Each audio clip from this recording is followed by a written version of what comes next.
Welcome to the DB&J Wrestling Podcast. I'm your host, Turnbuckle Jim, and with me is...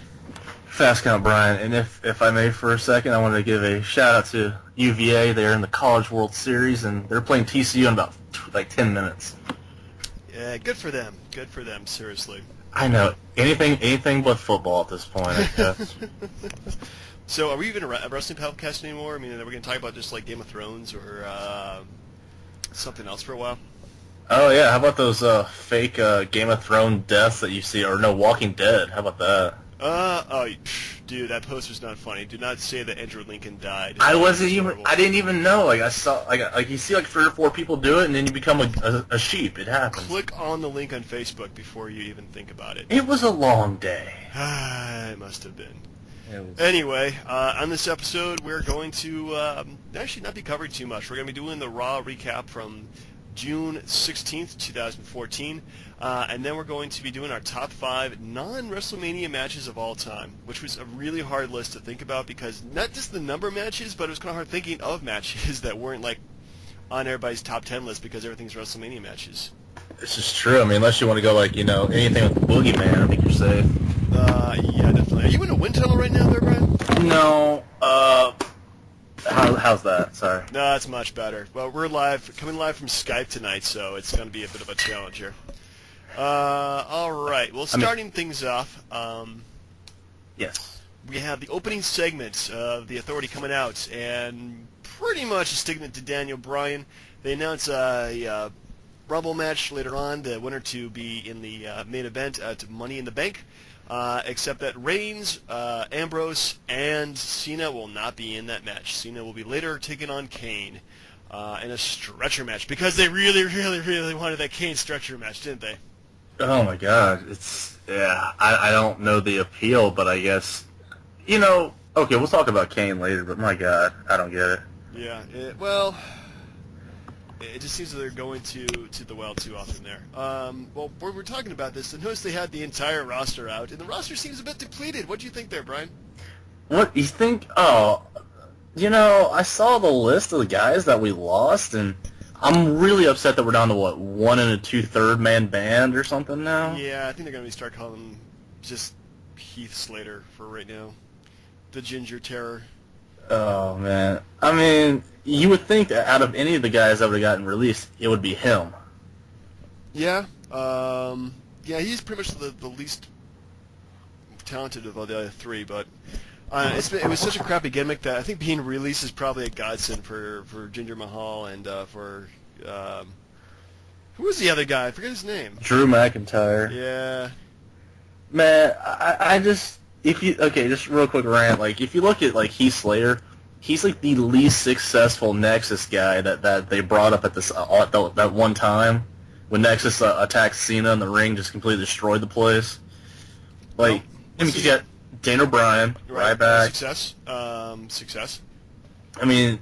Well, kind of marginal success. I mean, he's not cut. I mean, he feuded with Cena for the title. You wouldn't even get Heath Slater anywhere close to that. Definitely true. Who else? I mean, they had, was it Justin Gabriel? Yeah, Gabriel hasn't been on TV lately.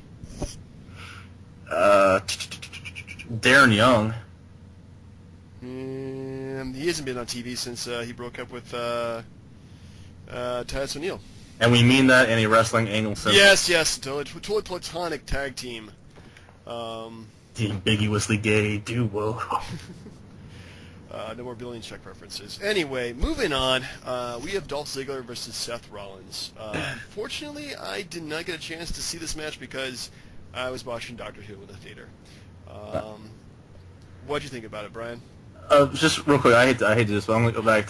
As far as just to get your opinion on something. So, like, how many times are you gonna come out there and just beat down the roster on the stage before it just gets to be too old? I think it's already gotten too old. I think they were trying to get away from that because in front of the rosters, like, it makes us look like a bunch of chumps. You notice the Wyatts were out there? The Wyatts were out there, but Bray was not, though. Yeah. Yeah. So what does that tell you? I don't know. But as far as the match goes, you were talking about. To tell you the truth, I'm a little disappointed that if you see Seth Rollins, he's wearing the same Shield crap. Yeah. You notice I did see the promo photo that they used for the match, and he had him like not wearing a shirt. So I wonder if they're going to do like some kind of gear change in the near future, because they really need to. Yeah, I mean, you kind of have to. I mean, even though like Dean Ambrose came out there in his freaking blue jeans or whatever, I mean, come on. But were they skinny jeans? I didn't look that close. Yeah. But to tell you the truth, I'm a little curious why that they would put Reigns in the. I'll get to that later. But as far as with Rollins, I mean, it was good. Like he needed to be established as that heel. I mean, Ziggler's the guy that makes everybody look good. So, I mean, it was short for what it was. And if I do remember, I think Dean Ambrose did come out and interfere in the match at the end. If I'm not mistaken. I believe he did, because according to this, the Rollins wins via disqualification as Ambrose ran out and challenged him to a fight. Yeah, those guys are really getting at it, aren't they? Yeah, okay, we'll get to it later. I'll get to it now. But yeah, as far as like why Roman Reigns is put into the thing, but Seth Rollins is fighting Dean Ambrose. Like, don't you think they're not doing enough with Seth Rollins? I think that Rollins and Ambrose are the perfect opponents for each other because they have the better styles to mix it up, and I think that honestly, them wrestling at the next pay-per-view would really turn down the house. So. Well, I hope so. I do, because Rollins needs it more than Ambrose. Actually, they both need a good match from each other. Yeah, they really do, and I think that having a good match with each other will really set them up. While Reigns is definitely more of a. Well, we'll get to that later. Yeah, fair enough. Sorry. All right. Next up. Speaking of Dean Ambrose, we have Dean Ambrose versus Bad News Barrett, with Barrett winning via countout when Rollins interfered. Again, I unfortunately missed this part because apparently the first part of Raw was really good. What did you think, Brian? You know, it makes me wonder, like, are they setting up for a pay-per-view match of some sort? I think that's exactly what we just talked about. I must have memory loss. No, yeah, I'm terrible with that. But, you know, as far as like Ambrose, like I'm very curious what they're going to be doing with him from here on out, because he had it was a decent match. I just feel bad for Bad News because it feels like he's done nothing since winning the belt. Like they had like a match with RVD or Cesaro or maybe Sheamus, something like that, but it doesn't seem like they're really doing something with him. Like here's a belt and be irrelevant now. Yeah. Well, I don't know. I think the IC champion and the US champion, like the championship belts themselves, like. I really don't know what they're doing with them, because once you hit that title, it's like either you go up to the next level, or you go back down into mid-card status at best, like a Big E. So it's a hump, really. I mean, I've seen guys who've been given the belt and like make it to the next level, and you've seen a lot of guys who are given the belt and just are just given it as kind of as a reward, like Kofi Kingston. It's like, I mean, those titles used to be, like, at least the Intercontinental title was a guaranteed stepping stone, for like Austin, Bret Hart, like Shawn Michaels, Diesel, like. Yeah, I mean, but for all of them, there has always been like the Val Venus, the Godfather, the Owen Hart, Owen.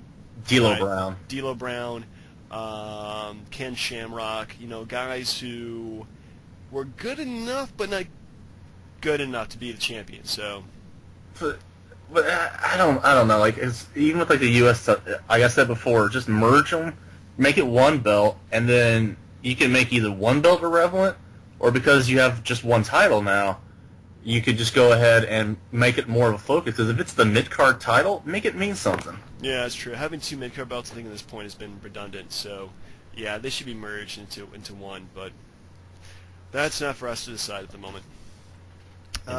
Speaking of the U.S. Championship, we have the U.S. Champion Sheamus versus Bray Wyatt. And apparently in another match that I unfortunately missed. I really needed to watch Hulu Plus before doing this thing. And the match ended up with a DQ as the Usos and the Wyatt families got into a brawl. Well, I mean, to be perfectly honest, I mean, I don't, at this point, I mean, both guys are in Money in the Bank, so it was just one of those, hey, let's get these two big guys in the ring and just have them beat each other up, and then, oh, what else are we going to do? Oh, yeah, let's set up the tag team title match that is finally happening, which I'm happy about. Yeah, I'm glad they're finally giving this. I really think that the Wyatts really deserve some gold, so give them the tag team championships and see what they do with them. I don't see a bad thing about that. Well, do you want them to have it right away, or just like have a prolonged feud and then like win it like a really hot moment or something? It seems like we just like give belts away without like building up to a really good feud, you know? Yeah, they do seem to just like build up the next guys, they win, and then the previous guys kind of fall into obscurity, a la Goldust and Cody Rhodes. So yeah, that's kind of the way they've been doing it lately. I don't know, feuds over belts like unless it's like the championship belt, like they don't exist anymore. People don't feud over titles. It's kind of weak. Yeah, but then they don't really feud much over anything at this point. True. The lack of storylines has been really disappointing. Speaking of disappointing, next up we have Heath Slater, your boy.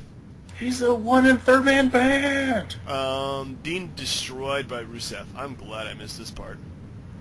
Yeah, I mean, at least it wasn't a black guy this time. Yeah, at least it was a white guy. He's an equal opportunity, American-hating son of a bitch. So next up we have a segment where Roman Reigns essentially poisoned Stephanie McMahon. I didn't see this, and now that I'm reading up on it, it makes me feel kind of uncomfortable that they would make him do sort of a, I don't know, just the idea of just like making somebody sick just so you can get in the match has just been, it's kind of stupid if you ask me, and unheroic, and a bad way of killing his push, or a good way to get his push killed. Brian, what'd you think about giving poison to a mother of two? Well, I mean, it's not like it's something that she could pass on, I mean. Yeah. But, hey, to tell you the truth, I mean, it seemed cheesy, but with the rules that they had in place, they had to do something, and then, hey, puking on Vicky Guerrero, that changes everything.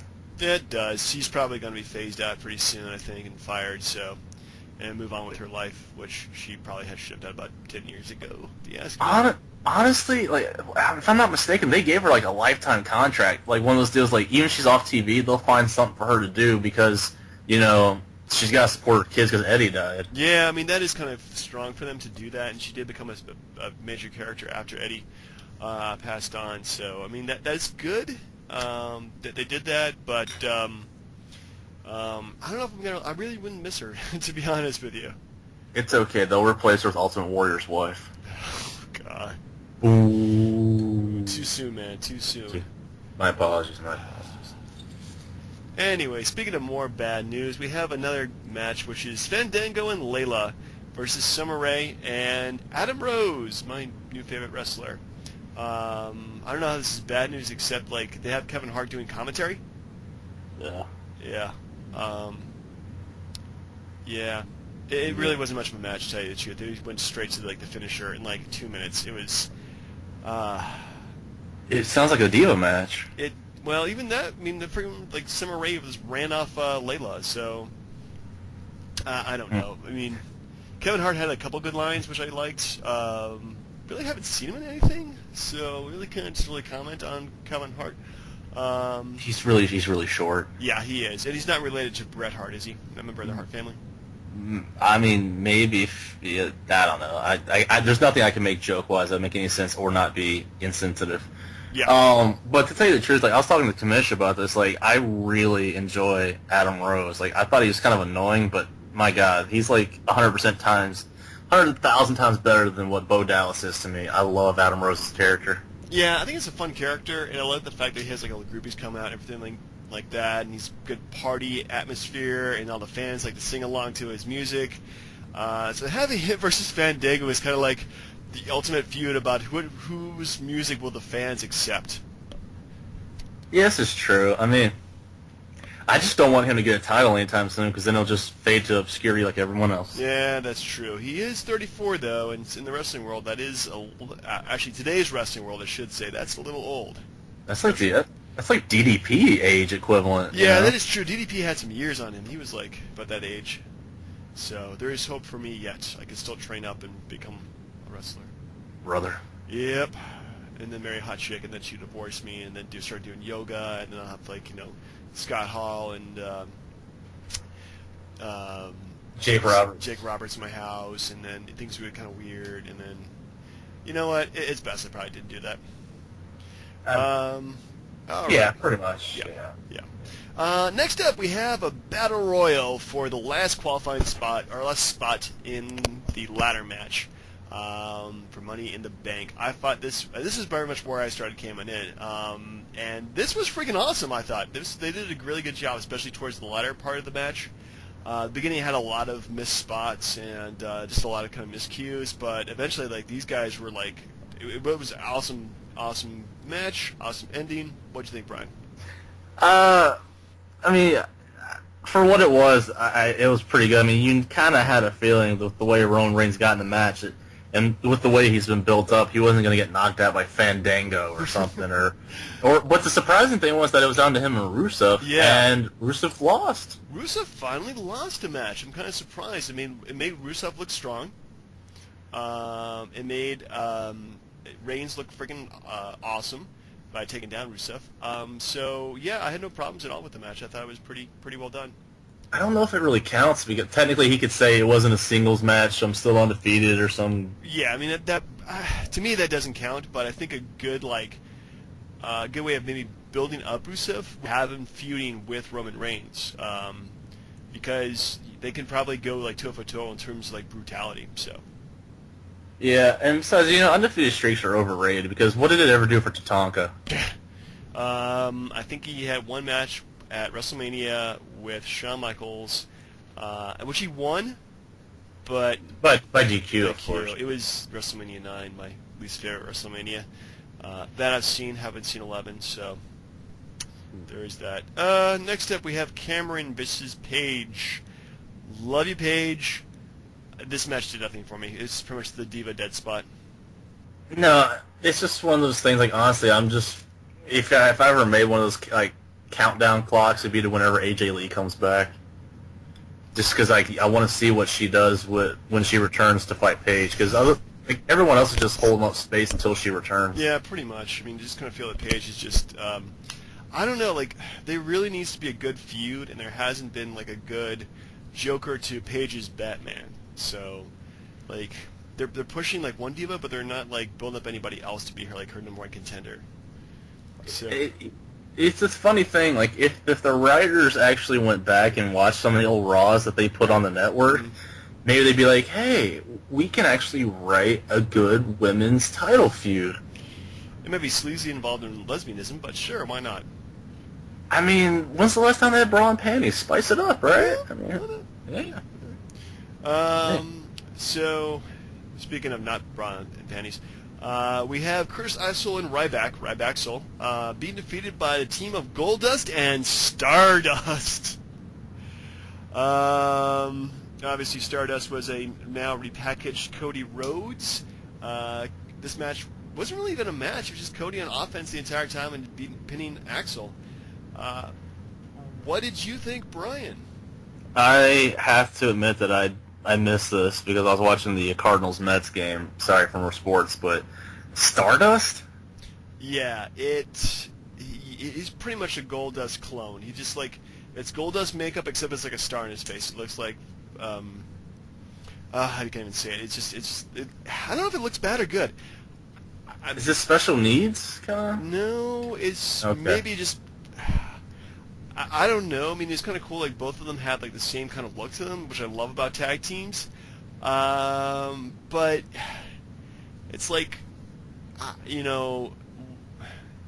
where did this come from? Even it just came out of nowhere. So it may be good for them. It may not be good for them. We'll have to see. Time will tell. Maybe they'll. I'm sorry, I didn't mean to cut you off.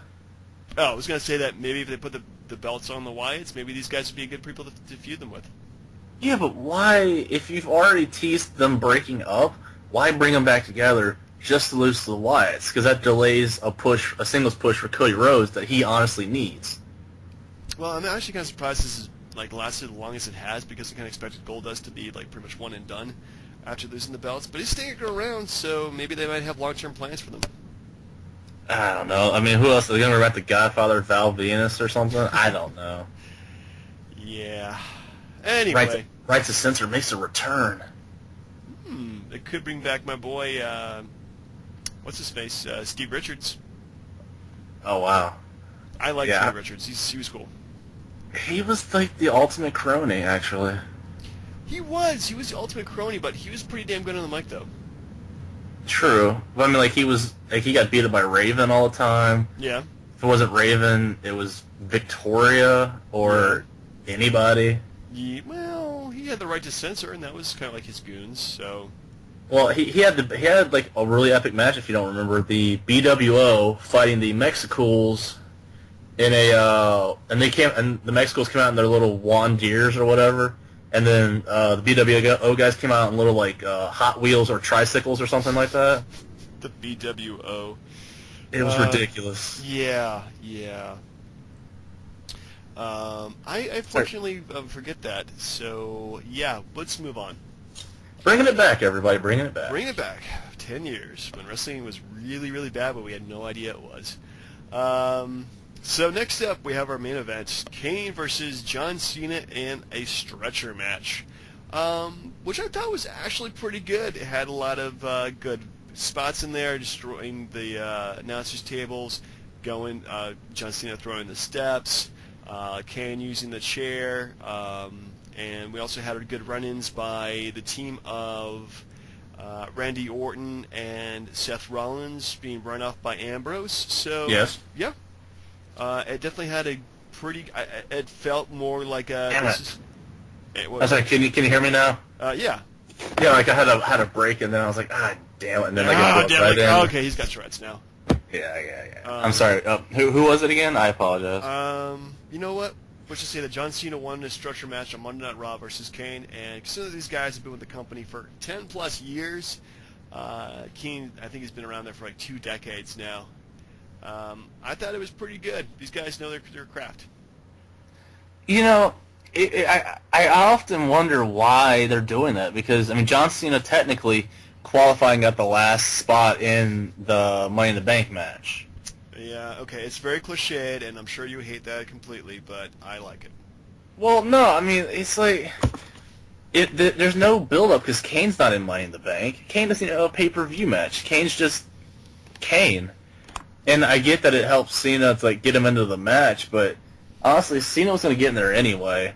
And for me, if you're going to have some fun with it, have Kane do a stretcher match with, like, the guys that they were going to fire last week, and then just fire them right after. You like to put insult to injury, don't you? Well, they did that to Exana, right? I mean, like, if a diva spotlight, I'm sorry, but, like, Alicia Fox, like, throws a bunch of crap on her, like, pushes her down, and then she gets fired the next day. Yeah, that was kind of crappy. That's a bad way to go. So, I mean, why not have JTG fight Kane, give him one last match on Raw, and then stretch him out to the unemployment line? You know, I don't think I've even seen JTG on wrestling at all. I mean, it's the guy they talk about, and, like, who is this person? He was Crime Time. You remember Crime Time? Oh, yeah, Crime Time. Yeah, that was really offensive, too. They were bringing the hood to you, you know? Yeah. Whether you wanted it or not. Okay. Notwithstanding that fact that I missed about half of Raw, I would actually give the show a B+. I think they added some good stuff for the next pay-per-view, and despite like some kind of crap segment in the middle, I thought it was pretty good. What did you think, Brian? I mean, I give it like just a B-. I guess, I mean, like, it just seems... Okay, I mean, let's call it for what it is. You got guys like Cesaro. Did we even mention his name tonight? Or, like, Del Rio, for instance? No, not, even though they're in the main event, though. So, I mean, it seems like, you know, if you're going to highlight that match, highlight everybody that's in the match. That's probably next week. Or maybe SmackDown. I don't know. Yeah. Maybe they got, like, specific SmackDown guys. But, do you have an early favorite for the championship match now that everyone's in it? You know, now that everybody's in it, I think it's kind of hard to say exactly who wins, because we have Randy Orton, John Cena, Alberto Del Rio, Sheamus. Those guys have all held the big one in some shape or form. And we have Cesaro, Wyatt, Reigns, and... Am I missing somebody there? John, they said Cena, yeah, right? Cena, Wyatt, Reigns, Cesaro. I think it's still 7 people. 7 people or 8 people? I thought it was 8. They said 7. But I mean, honestly, if you look at it, if you go Roman Reigns, you're not probably in the wrong. Yeah. Wait, pull up the website. It would shock everybody. By the way, I would love to see somebody who has not had the title win it, because I think this is the perfect opportunity for them. It's really a match that doesn't lose any. Nobody really loses in terms of appearance in the match. Everybody kind of retains their heat. So I think that whoever wins would definitely come off looking strong, and it would be something unexpected. I would go with Cesaro, actually. What, to set up a Cesaro-Lesnar match? Or? Either Cesaro-Lesnar, which Cesaro turns face. He hasn't been really getting that big of a push lately, but it could happen. Just unexpectedly, Cesaro wins, and then Brock Lesnar comes back because they have Paul Heyman. That could be something they're doing. But I don't see that, because I'm no offense to Cesaro, but do you really go from beating the Undertaker at WrestleMania to Cesaro? I mean, that's no offense to Cesaro. That seems like a kind of a drop. Yeah, you think it would be kind of a drop, but man, that would be a huge boost to Cesaro though to win it. Agreed. Also, the way that the crowd was popping, definitely Roman Reigns could they could think like, well, we're going to give this guy like kind of a fluke championship just to see how well he's received by fans, and we'll go from there. It would definitely help them out with their authority angle and continue the feud with Rollins. So I think that would be a good choice too. Yeah, I mean, he's been in longer than when Sheamus was, or even Kurt Angle when he won his first title. So I mean, it makes sense. Yeah, it does, and I mean he hasn't had like a singles push until recently, but I think that definitely would make sense. And just give him the belts, him and Ambrose can still team up and whatnot. It would not be a bad thing at all. So he'd be a good choice. Bray Wyatt, I think is due the championship at some time, but I think this would be the wrong time to give it to him because he is. He really needs to win it in a big singles event, and this is definitely not the right time for him. Cena, Orton, those guys have been champs before. Either one of them is champion would bore the crap out of me. I'll be really disappointed if either one wins it. Yeah. Surprise, surprise.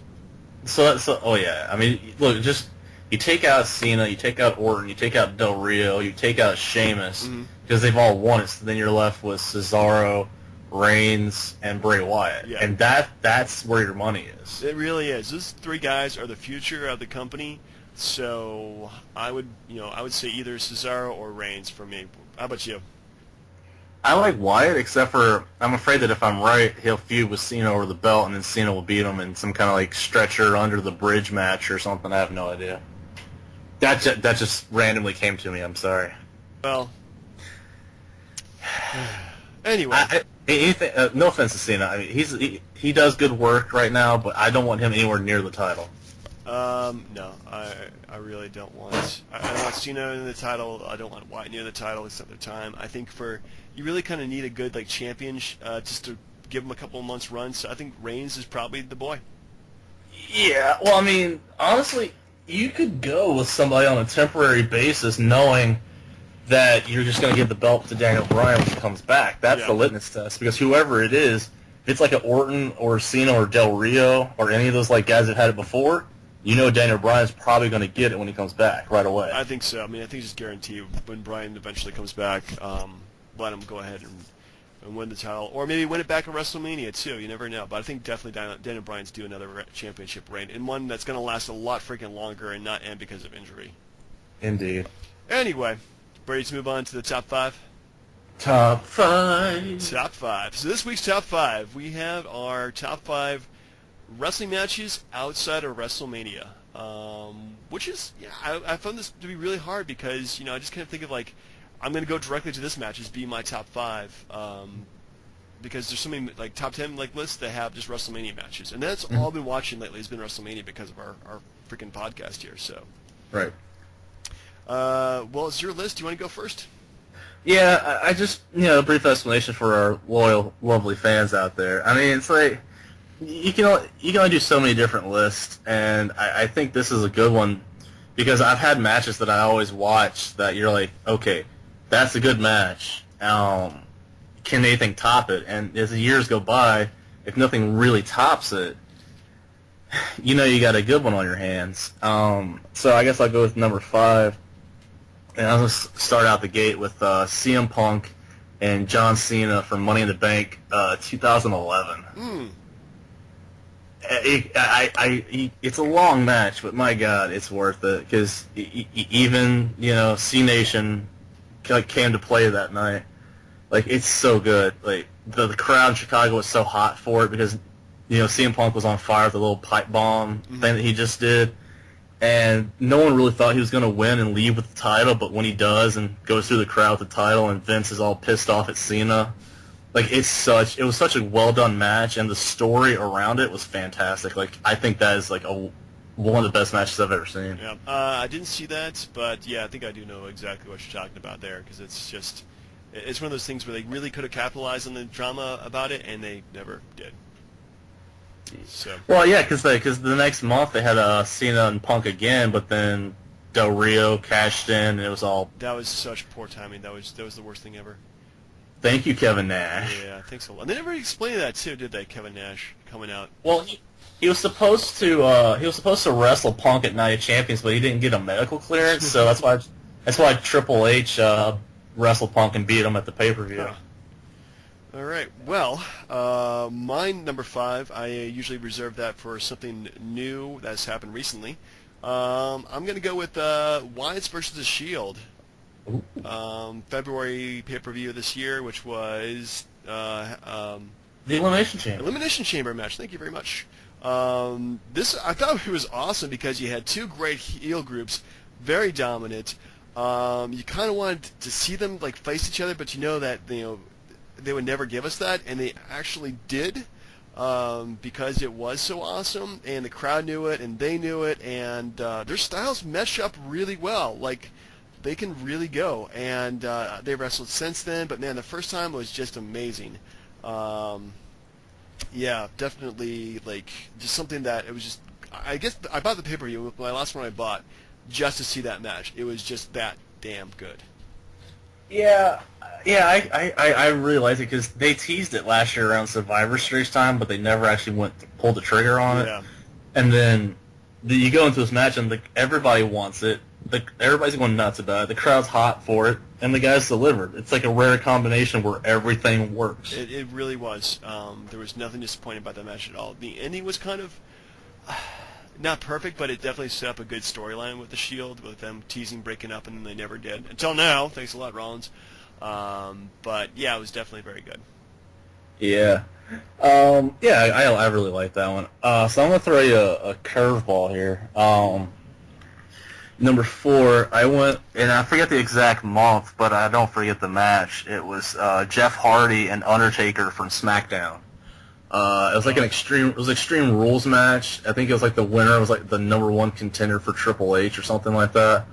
And it was that time where Jeff Hardy had just come back from the drug suspension and he got pushed to the moon, and like you knew he was getting hot, but the fact that they actually let him beat the Undertaker on TV like that was great. And then it propelled him into the match with a one-on-one title match with Triple H. I think it was like No Mercy, something like that. But the thing was, I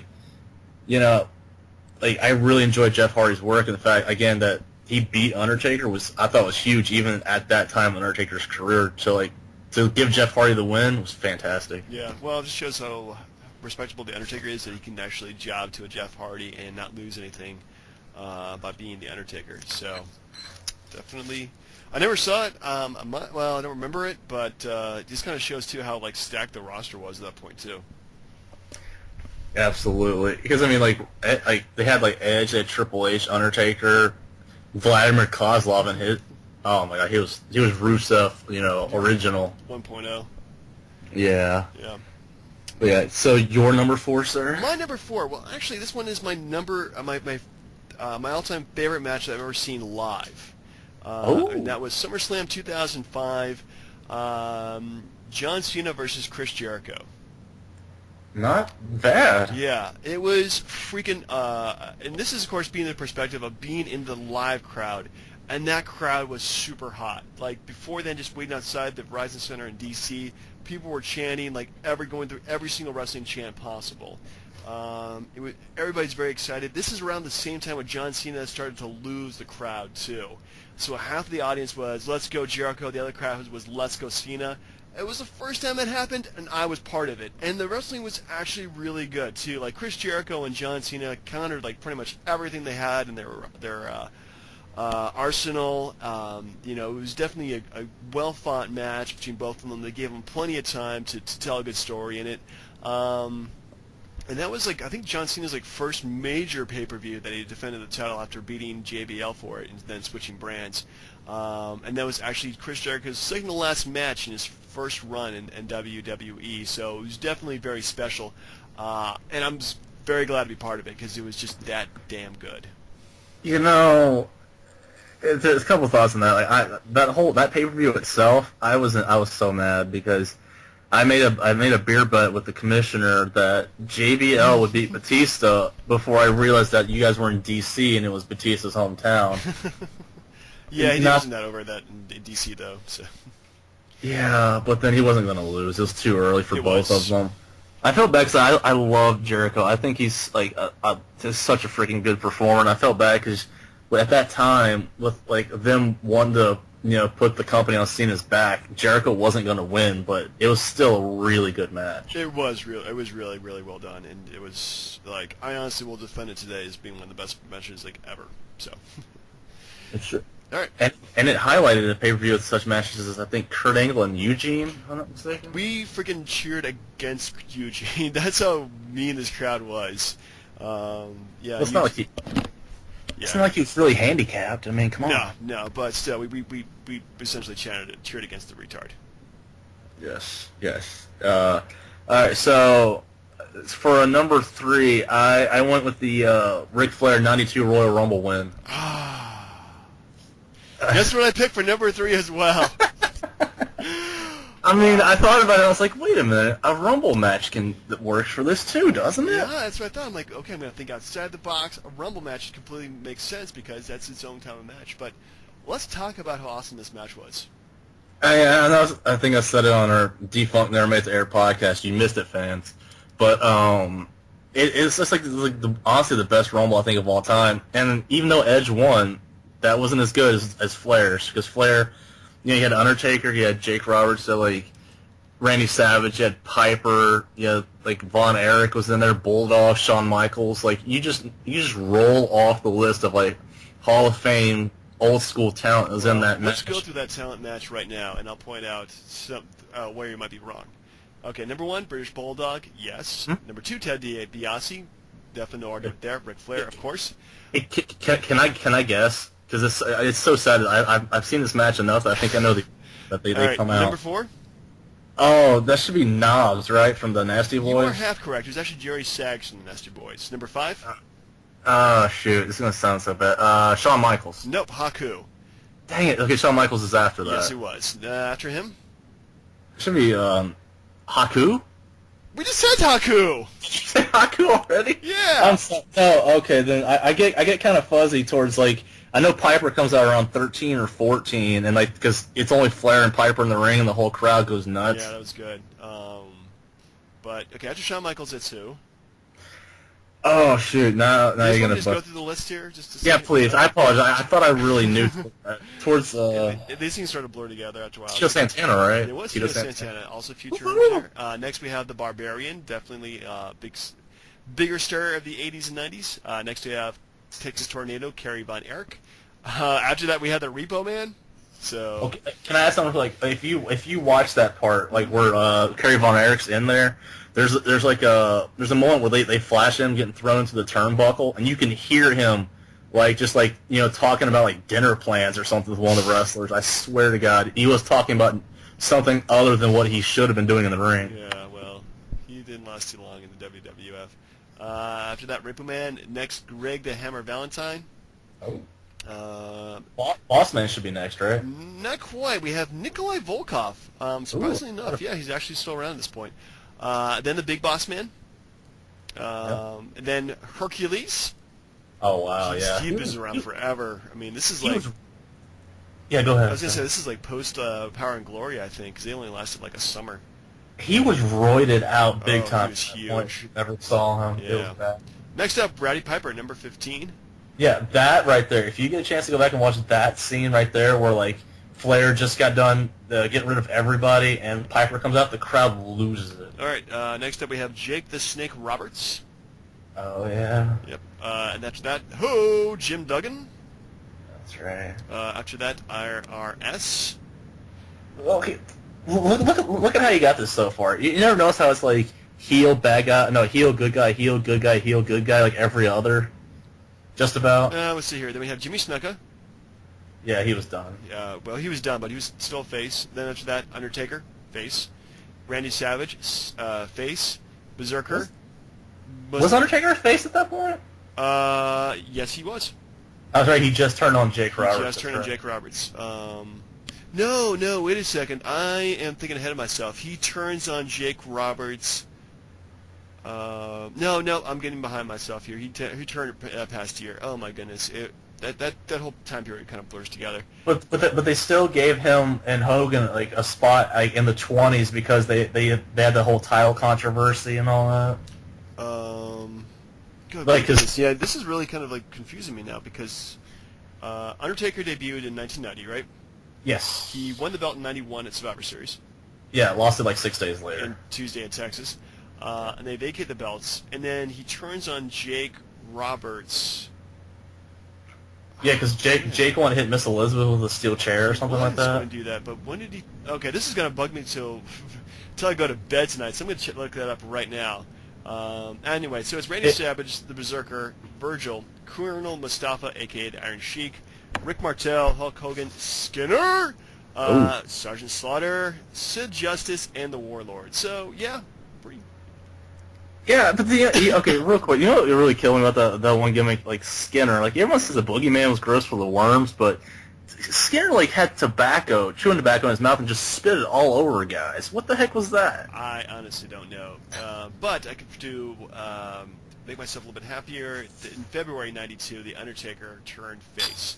So you were right. It was right after this. So, yeah, he was a heel at the time. Bam! Yeah. Anyway, what was your number 2?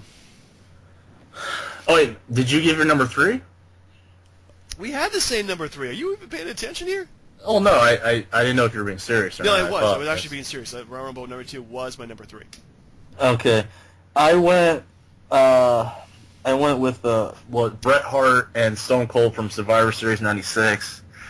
It was the Bret Hart return match after losing to Shawn Michaels at WrestleMania, and Stone Cold was getting hot at the time, and Bret chose him as the opponent. You know, we all know the story. I mean, maybe don't, but it was just really well done. And the only thing I didn't really... If you don't watch wrestling, then you would see the ending where Austin tries to do the $1 Million Dream on Bret, but like he kicks off the ropes and does the pin, where Austin's like, you know, forced to the mat. It's like he did the same thing with Roddy Piper at WrestleMania 8. Yeah. Same type of ending, but I mean, like I said, the match was really good, and it started a really long feud that I absolutely thought was fantastic for 96 and 97. Yeah, their feud was awesome. Like, that was way to feud. So yeah, definitely good choice there.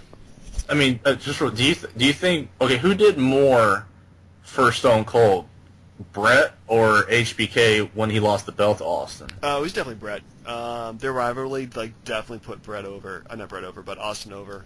Especially when their match in WrestleMania 13.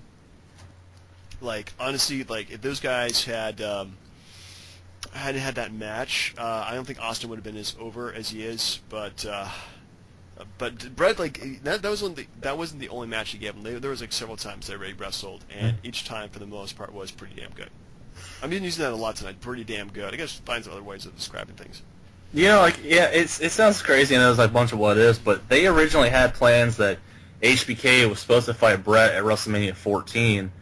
If you had HBK, Bret, and Austin, I think they would have torn the roof off the place. Yeah, like those guys healthy and in good morale with the company, that would have been freaking sick. Like, so yeah, you just kind of like wonder what if, you know. I think like what probably would have happened is that Bret Hart would have had that kind of Vince McMahon kind of character, but I don't think it would have made the product as awesome as it was. So Bret screwed Bret. Oh, come on now. That's me. All right, so my number 2 for best non-WrestleMania matches was Hell in the Cell 1998 with Mankind versus Undertaker. Ooh. Just for its sheer brutality on the human body.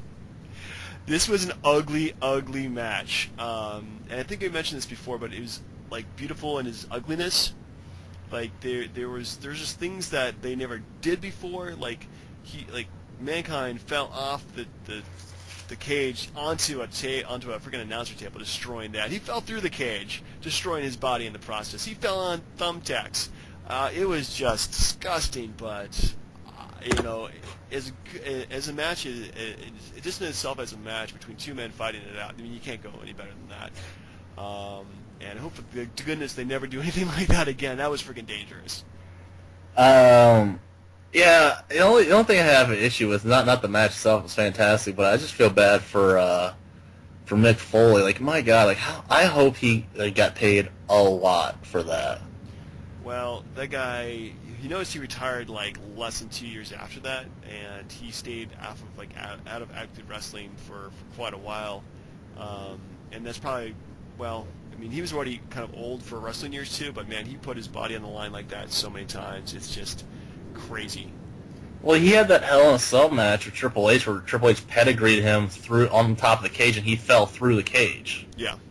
Like, so, I mean, he did no favors to himself whatsoever. Plus, the match where The Rock, like, hit him in the head with a chair 50 times? Yeah, there was that, and he also fell off the scaffolding, too, onto, like, the electrical equipment.